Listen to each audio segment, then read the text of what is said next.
आपको भी लगता है कि क्लास 11 के न्यूमेरिकल्स मुश्किल हैं? आज की वीडियो के बाद आपको कोई भी न्यूमेरिकल्स मुश्किल नहीं लगेंगे। तो हमारा क्लास 11 केमिस्ट्री का चैप्टर नंबर 1 कंटिन्यू है। इससे पहले वाली वीडियोस में हमने एग्जाम्पल के न्यूमेरिकल को सॉल्व किया था और अब हम इसी चैप्टर के एक्सरसाइज के न्यूमेरिकल्स को सॉल्व करेंगे। हर सवाल को ऐसे तरीके से सॉल्व करेंगे कि आपको याद करने की भी जरूरत नहीं पड़ेगी। तो फिर चले बगैर वक्त को जाया किए हम वीडियो शुरू करते हैं।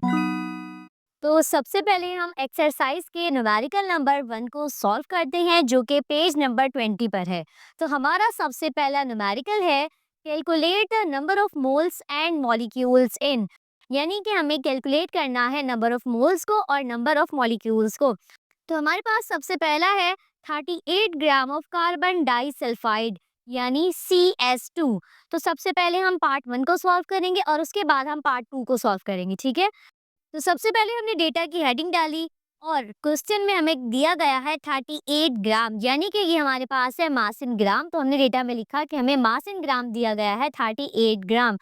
नेक्स्ट जो चीज हमें न्यूमेरिकल में नहीं दी जाएगी वो होता है मोलर मास। तो हम खुद CS2 का मोलर मास फाइंड आउट करेंगे। तो हमने लिखा molar mass of CS2 is equal to 76 gram per मोल।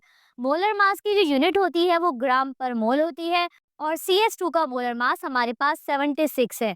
तो अगर आप लोगों को मोलर मास निकालना नहीं आता है तो इससे पहले वाली वीडियोस में तो मैं आप लोगों को इन डिटेल मोलर मास निकालना सिखा चुकी हूँ। तो आप लोग लाजमी मेरी उस वाली वीडियो को वॉच कर लीजिए ताकि आप लोगों को मोलर मास निकालना आ जाए। अब हमें दो चीजें मालूम करनी है। तो हमने लिखा पहले नंबर पे हमें नंबर ऑफ मोल्स मालूम करना है और सेकेंड नंबर पे हमें नंबर ऑफ मॉलिक्यूल्स को मालूम करना है। उसके बाद हमने फॉर्मूले की हेडिंग डाली। नंबर ऑफ मोल्स मालूम करने के लिए हमारे पास जो फॉर्मूला है वो है number of moles is equal to mass in gram divided by molar mass. जबकि नंबर ऑफ मॉलिक्यूल्स मालूम करने के लिए हमारे पास जो फॉर्मूला है वो है number of moles multiply by Na। Na हमारे पास एवोगाड्रो नंबर है और इसकी वैल्यू कांस्टेंट होती है और आपको याद रखनी पड़ेगी। ये आपको कभी भी न्यूमेरिकल में नहीं दी जाएगी। ना तो आपको ये एवोगाड्रो नंबर की वैल्यू दी जाएगी और ना ही कभी आपको मोलर मास दिया जाएगा न्यूमेरिकल के अंदर। ये आपको खुद फाइंड आउट करना पड़ेगा, ठीक है। उसके बाद हमने कैलकुलेशन की हेडिंग डाली और सबसे पहला फार्मूला नंबर ऑफ मोल्स का हमने उतारा क्योंकि पहले नंबर पे हमें नंबर ऑफ मोल्स को मालूम करना है। उसके बाद हमने वैल्यूज पुट करी। तो मास इन ग्राम हमारे पास 38 है जबकि मोलर मास हमारे पास 76 है। अब हमने 38 को डिवाइड कर दिया 76 से। तो हमारे पास जो नंबर ऑफ मोल्स का आंसर आया वो है n is equal to 0.5 moles.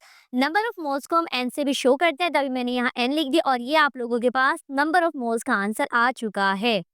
Book में आपको जो आंसर दिया गया है वो दिया गया है 0.499। तो अगर हम उसको राउंड ऑफ करें तो हमारे पास 0.5 ही आता है, ठीक है। तो कोई मसला नहीं है, ठीक है। तो ये आंसर भी बिल्कुल करेक्ट है। आप वो लिखिए, ये लिखे, बात एक ही है।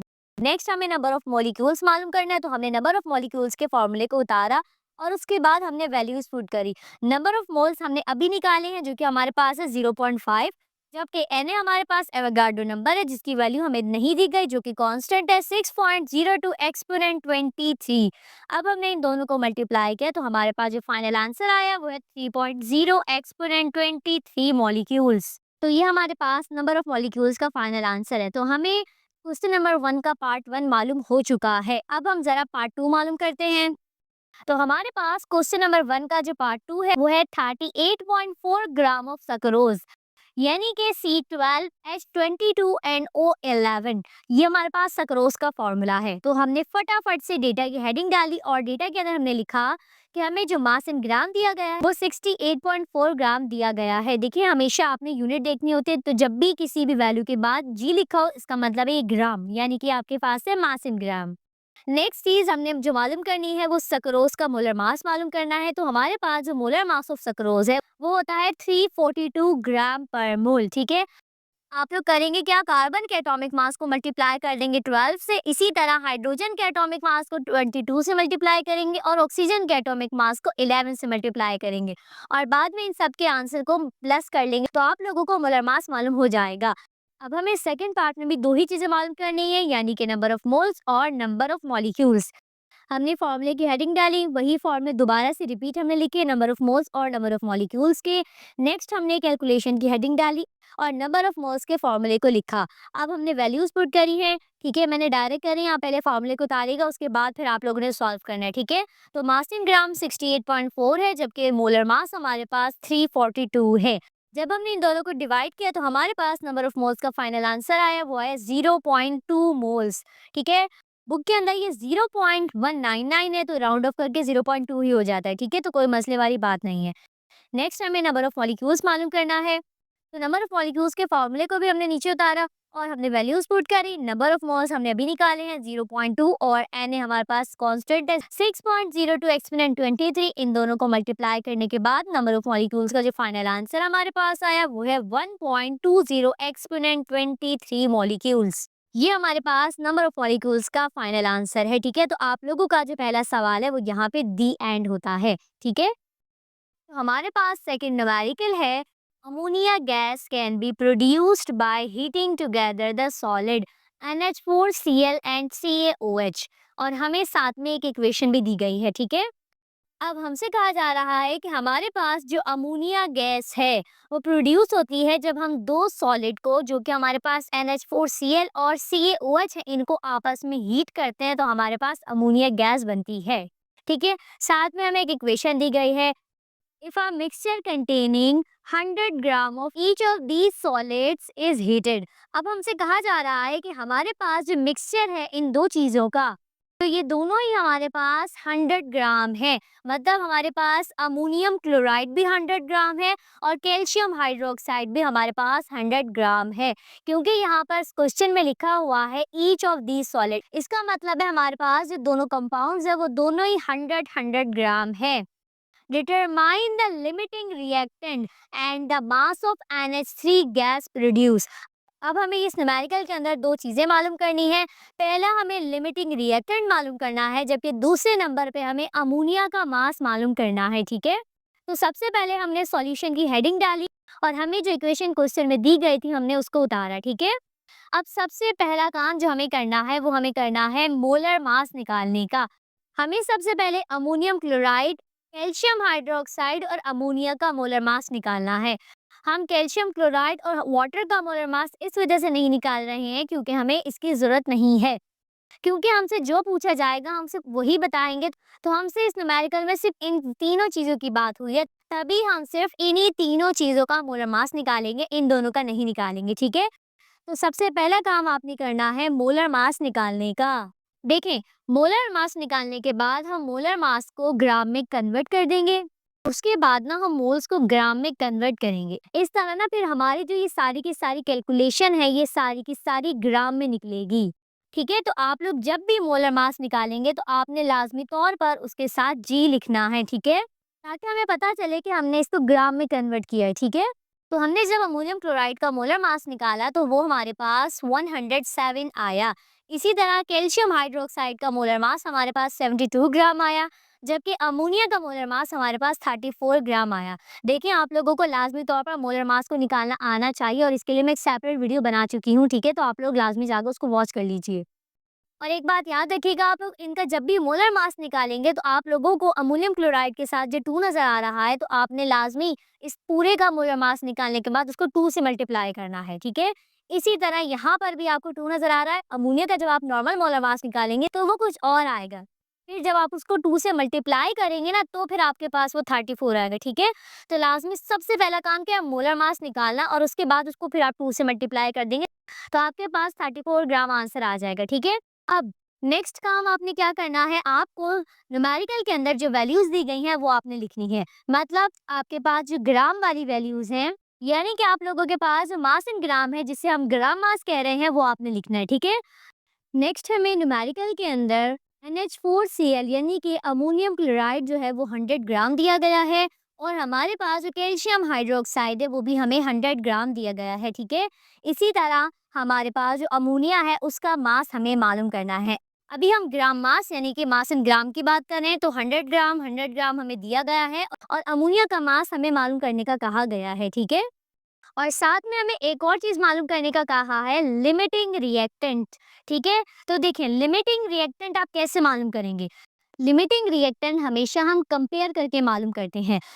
मतलब हम पहले 2 मास निकालेंगे और उसको कंपेयर करेंगे, जिसका आंसर सबसे कम आया वही हमारे पास लिमिटिंग रिएक्टेंट होगा। अब यहाँ पर हमें क्योंकि लिमिटिंग रिएक्टेंट मालूम करना है, तो हम क्या करेंगे, सबसे पहले हम NH4Cl के ज़रिए अमोनिया का मास मालूम करेंगे। एक बात याद रखिएगा, ये हमारे पास मास नहीं है, ये हमारे पास मोलर मास है, ठीक है? तो सबसे पहले हम अमोनियम क्लोराइड के ज़रिए अमोनिया का मोलर मास मालूम करेंगे। नेक्स्ट हम कैल्शियम हाइड्रॉक्साइड के ज़रिए अमोनिया का मोलर मास मालूम करेंगे। तो हमारे पास इस तरह 2 मोलर मास मालूम हो जाएँगे, ठीक है? हमारे पास 2 आंसर आएँगे। फिर हम इन दोनों आंसर में से देखेंगे सबसे छोटा आंसर कौन-सा है, ठीक है? जैसे कि अगर एक जगह में 2 दिया गया है और एक जगह में 3 दिया गया है, तो ज़ाहिर बात है 2 छोटा है, तो वही हमारे पास होगा लिमिटिंग रिएक्टेंट, ठीक है? तो हम इन दोनों में से देखेंगे कि हमारे पास जो आंसर है वो छोटा कौन-सा है, अमोनियम क्लोराइड का मास प्रोड्यूस कर रहा है या फिर कैल्शियम हाइड्रॉक्साइड का मास प्रोड्यूस कर रहा है। तो जो कम मास प्रोड्यूस करेगा वही हमारे पास लिमिटिंग रिएक्टेंट होगा, यानी कि वही पहले खत्म होगा जिसका नंबर सबसे छोटा आएगा, ठीक है? नेक्स्ट हम लिखेंगे from equation it is clear that, हमें इक्वेशन के जरिए मालूम हो चुका है अगर हमारे पास 107 ग्राम होगा NH4Cl, तो will produce 34 gram of ammonia. देखिए हम ये सब कुछ इक्वेशन के जरिए करेंगे। हमने कहा अगर हमारे पास 107 ग्राम होगा अमोनियम क्लोराइड का, तो प्रोड्यूस करेगा 34 ग्राम ऑफ अमोनिया। देखिए हम यूं लाइन वाइज चलेंगे, ठीक है, बिल्कुल लाइन वाइज। तो 107 ग्राम प्रोड्यूस कर रहा है 34 ग्राम अमोनिया। तो हमने कहा कि अगर हम 1 ग्राम कर दें अमोनियम क्लोराइड का, तो वो कितना प्रोड्यूस करेगा। तो बस हमने करना क्या है, यहाँ हमने 107 को डिवाइड में लिख देना है, 34 के साथ डिवाइड में 107 लिख देना है, बाकी हमने पूरा का पूरा ऐसे ही उतार लेना है, ठीक है। तो इसका मतलब है कि अगर हम 1 ग्राम लेंगे NH4Cl, तो वो हमारे पास 34 divided by 107 gram ammonia produce करेगा। लेकिन हमें 1 ग्राम का तो मालूम नहीं करना है, हमें मालूम करना है कि अगर हमारे पास 100 ग्राम होगा अमोनियम क्लोराइड का, तो वो कितना अमोनिया प्रोड्यूस करेगा। तभी हमने लिखा यहाँ पे 100 gram of ammonia will produce, बस यहाँ पे हमने 100 लिखा है, तो हम यहाँ पर भी 100 लिखेंगे और यहाँ पर 100 होगा मल्टीप्लाई के अंदर। तो बस अब हमने 34 को डिवाइड कर देना है 107 से और मल्टीप्लाई कर देना है 100 से, तो हमारे पास आंसर आ जाएगा।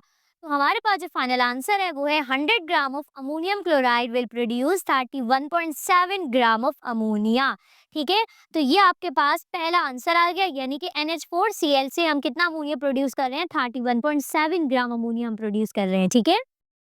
तो अब हम मालूम करेंगे कि हाँ कैल्शियम हाइड्रोक्साइड से कितना अमोनिया प्रोड्यूस करेंगे। तो हमने लिखा from equation it is clear that, same हमने लिखा। नेक्स्ट हमने लिखा 74 gram of calcium hydroxide will produce 34 gram of NH3, बिल्कुल सेम लिखा है। इसी तरह नेक्स्ट हम पहले 1 के लिए करेंगे कि अगर हमारे पास 1 ग्राम होगा कैल्शियम हाइड्रोक्साइड, तो वो कितना प्रोड्यूस करेगा अमोनिया, 34 डिवाइडेड बाय 74, जो 74 यहाँ था उसको हम यहाँ डिवाइड में लेकर आ गए, ठीक है। नेक्स्ट हमने 100 ग्राम लिखा, 100 ग्राम के लिए अगर हम करेंगे तो फिर बस हमने यहाँ पे 100 को मल्टीप्लाई करवा दिया। तो जब हमने 34 को डिवाइड किया 74 से और मल्टीप्लाई कर दिया 100 से, तो हमारे पास जो कैल्शियम हाइड्रोक्साइड से अमोनिया प्रोड्यूस होगा वो हमारे पास होगा 45.9 ग्राम अमोनिया, ठीक है। अब क्योंकि हमारे पास यहाँ अमोनिया ग्राम में आ रहा है, तो ये हमारे पास है मास इन ग्राम, याद रखिएगा ग्राम लिखा हुआ है ना, यानी कि ये है मास इन ग्राम अमोनिया, ठीक है। तो अब हमें 2 आंसर मालूम हो चुके हैं और अब हम इनको कंपेयर करके लिमिटिंग रिएक्टेंट मालूम करेंगे। अब देखिए 31.7 ज़्यादा है या फिर 45.9 ज़्यादा है। हमारे पास 45.9 ज़्यादा है, तो हमारे पास जो वैल्यू कम होगी वही हमारा लिमिटिंग रिएक्टेंट है, यानी कि हमारे पास अमोनियम क्लोराइड सबसे पहले ख़त्म होगा और यही लिमिटिंग रिएक्टेंट है। तो हमने आंसर में लिखा कि हमारे पास जो लिमिटिंग रिएक्टेंट है वो है NH4Cl, यानी कि अमोनियम क्लोराइड। और एक बात याद रखिएगा, क्योंकि हमें 2 चीज़ें मालूम करनी थी, एक लिमिटिंग रिएक्टेंट और दूसरा हमें मास ऑफ अमोनिया मालूम करना था, ठीक है। तो मास ऑफ अमोनिया हमारे पास है 31.7 ग्राम। अब देखें मास तो अमोनिया का ये भी है और मास तो अमोनिया का ये भी है, लेकिन हम वही मास कंसीडर करेंगे जो हमारा लिमिटिंग रिएक्टेंट हमें देगा, ठीक है। तो लिमिटिंग रिएक्टेंट क्योंकि हमारे पास NH4Cl है, तो यही हमारे पास होगा अमोनिया का मास, ठीक है। तो देखिए हमने 2 मास इसी वजह से निकाले हैं ताकि हमें लिमिटिंग रिएक्टेंट मालूम हो जाए और जो लिमिटिंग रिएक्टेंट है वही हमें मास प्रोड्यूस करके देगा, ठीक है। तो ये आप लोगों के पास है फाइनल आंसर। याद रखिएगा ये सबसे आसान तरीका है जो मैं आपको सिखा रही हूँ, बहुत शॉर्टकट तरीका है जिसके ज़रिए आप इस क्वेश्चन को हल कर लेंगे, वरना आपको बहुत बड़े-बड़े तरीके भी मिल जाएंगे तो बेस्ट तरीका आपके पास यही है कि बहुत छोटा-सा तरीका है, टू द पॉइंट है, बहुत आसानी से आपके पास आंसर आ जाएगा, ठीक है? और इसी सवाल को याद रखिएगा, हम डेटा बना के भी कर सकते हैं, मतलब पहले हम डेटा बनाए फिर सॉल्यूशन फिर कैलकुलेशन करके करेंगे तब भी हमारा आंसर हो जाएगा, ठीक है? और अगर डायरेक्ट ऐसे ही सॉल्व करेंगे तब भी ये ठीक है, ठीक है? उम्मीद करती हूँ कि आपको ये क्वेश्चन अच्छे से समझ आ गया होगा। तो हमारे पास एक्सरसाइज का जो तीसरा न्यूमेरिकल है वो है aluminium chloride is used in the manufacturing of rubber. Ammonium chloride को रबर बनाने के लिए इस्तेमाल करते हैं। It is produced by allowing aluminium to react with chlorine gas at 650 Celsius. जब हम एल्युमिनियम को रिएक्ट करवाते हैं क्लोरीन गैस के साथ तब हमें एल्युमिनियम क्लोराइड हासिल होता है। और साथ में हमें एक इक्वेशन दी गई है। When 160 gram of aluminium reacts with excess of chlorine, 650 gram of AlCl3 is produced। हमसे कहा जा रहा है कि हमारे पास जो एल्युमिनियम है वो 160 ग्राम है और वो रिएक्ट कर रहा है क्लोरीन के साथ, और हमारे पास जो एल्युमिनियम क्लोराइड है वो हमारे पास 650 ग्राम प्रोड्यूस हो रही है। What is the percentage yield of AlCl3? अब हमें इस सवाल के अंदर सिर्फ और सिर्फ एक चीज मालूम करनी है, वो हमारे पास है परसेंटेज यील्ड। और हमारे पास परसेंटेज यील्ड का जो फॉर्मूला होता है वो होता है percentage yield is equal to practical yield divided by theoretical yield multiply by 100। ये हमारे पास फॉर्मूला है, ठीक है? अब देखें, सबसे पहला काम क्या करना है, हमने मोलर मास कैलकुलेट करना है। तो सबसे पहले हमने एल्युमिनियम का मोलर मास निकाला और उसको मल्टीप्लाई कर दिया 2 से, तो हमारे पास आ गया 54 ग्राम। और याद रखिएगा ये हमने कन्वर्ट किया है। नेक्स्ट हमने क्लोरीन का मोलर मास निकाला और उसको मल्टीप्लाई कर दिया 3 से, तो हमारे पास आया 213 ग्राम। इसी तरह हमने इस पूरी वैल्यू का भी जब मोलर मास निकाला तो हमारे पास 267 ग्राम आया, ठीक है? तो सबसे पहला काम क्या है, मोलर मास निकालना। देखिए अब यहाँ पर हमने क्या कहा, तो यहाँ पर सबसे पहले हमने हेडिंग डाली डेटा की, ताकि हमें पता चले ये हमारे पास डेटा है, ठीक है? देखिए क्योंकि हमें यहाँ पर परसेंटेज यील्ड मालूम करनी है, तो अब नेक्स्ट चीज जो हम लिखेंगे वो हम लिखेंगे प्रैक्टिकल यील्ड, ठीक है? जिसको हम पी से शो कर रहे हैं यहाँ पर। प्रैक्टिकल यील्ड जिसको हम प्रैक्टिकल मास भी कह सकते हैं क्योंकि हमारे पास ग्राम के अंदर है, ठीक है? देखिए जो हमारे पास न्यूमेरिकल दिया गया है उसके अंदर हमें प्रैक्टिकल करके बताया गया है बकायदा कि अगर हम 160 ग्राम एल्युमिनियम लेंगे तो हमारे पास एल्युमिनियम क्लोराइड जो बनेगा वो 650 ग्राम बनेगा। अब नेक्स्ट काम जो हमें करना है वो हमें करना है थ्योरेटिकल यील्ड का, यानी कि अब हमें थ्योरी के जरिए खुद फाइंड आउट करना है कि हमारे पास एल्युमिनियम क्लोराइड से AlCl3 कितना बनेगा, ठीक है? याद रखिए प्रैक्टिकल यील्ड से तो हमारे पास एल्युमिनियम अगर हम 160 ग्राम लेंगे तो 650 ग्राम एल्युमिनियम क्लोराइड बनेगा। इसी तरह अब हम जरा थ्योरी करके देखते हैं कि अगर हम 160 ग्राम एल्युमिनियम लेंगे तो AlCl3 हमारे पास कितना बनेगा। देखिए मालूम हमें क्या करना है, परसेंटेज यील्ड, ठीक है? और हमने रिक्वायर्ड में लिख दिया कि हमें परसेंटेज यील्ड को मालूम करना है। उसका फॉर्मूला हमारे पास ये है और उसके लिए हमारे पास प्रैक्टिकल यील्ड भी है जो कि हमारे पास है 650, जबकि थ्योरेटिकल यील्ड हमें यहाँ पे नहीं पता है। तभी हम क्या करेंगे, पहले इस तरह थ्योरी के जरिए मालूम करेंगे कि हमारे पास AlCl3 कितना प्रोड्यूस होगा और फिर हम उसको यहाँ पर रखकर अपने आंसर को फाइंड आउट करेंगे, ठीक है? तो हमने कैलकुलेशन की हेडिंग डाली और हमने लिखा from equation it is clear that, हमें मालूम है अगर हम 54 ग्राम एल्युमिनियम लेंगे will produce 265 gram of aluminium chloride, ठीक है? हमने पता है कि अगर हम एल्युमिनियम 54 ग्राम लेंगे तो हमारे पास एल्युमिनियम क्लोराइड 267 ग्राम बनेगा। इसी तरह अगर हम 1 ग्राम एल्युमिनियम लेंगे तो ये जो 54 है यहाँ पर आ 267 के नीचे डिवाइड में आ जाएगा। लेकिन क्योंकि हमें 160 ग्राम का मालूम करना है तो हमने यहाँ लिखा 160 ग्राम, पूरा हमने ऐसे ही उतारा और बस क्या करा, यहाँ पर हमने 160 को, अब क्योंकि हमने यहाँ पर भी 160 लिखा है तो यहाँ पर भी हम 160 के साथ मल्टीप्लाई करवा देंगे, ठीक है? तो जब हमने 267 को डिवाइड करा 54 से एंड देन मल्टीप्लाई कर दिया 160 से, तो हमारे पास फाइनल आंसर आया 791 ग्राम। यानी कि अगर हम 160 ग्राम लेंगे एल्युमिनियम तो वो हमें प्रोड्यूस करके देगी 791 ग्राम ऑफ एल्युमिनियम क्लोराइड, ठीक है? हम लाइन से चल रहे हैं, ठीक है? 54 लिया तो 267 ग्राम मिला, ठीक है? इसी तरह 160 लिया तो 650 ग्राम मिला, अब 160 लिया है तो कितना मिला है, 791 ग्राम मिला है एल्युमिनियम क्लोराइड, ठीक है? अब हमने क्योंकि परसेंटेज यील्ड मालूम करना है तो हमने उसका फॉर्मूला लिखा। नेक्स्ट प्रैक्टिकल यील्ड हमारे पास कितनी है, 650 ग्राम।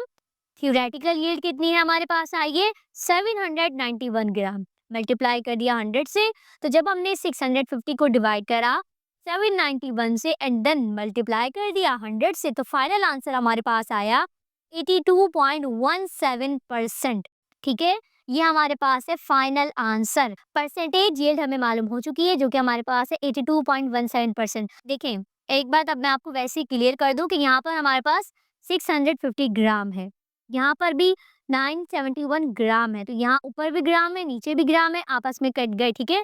तभी हमारे पास जो परसेंटेज यील्ड है वो हमारे पास परसेंट में आई, ठीक है। तो ये सबसे आसान तरीका है परसेंटेज यील्ड मालूम करने का। इसके ज़रिए आप बहुत आसानी के साथ कम वक़्त में अपने आंसर को सॉल्व भी कर सकते हैं और एग्ज़ाम में बेहतरीन नंबर भी हासिल कर सकते हैं, ठीक है। अब बाकी के 3 न्यूमेरिकल हम नेक्स्ट वीडियो में करेंगे, ठीक है। अगर अभी मसला है कोई भी तो फिर आप कमेंट सेक्शन में पूछ लीजिएगा।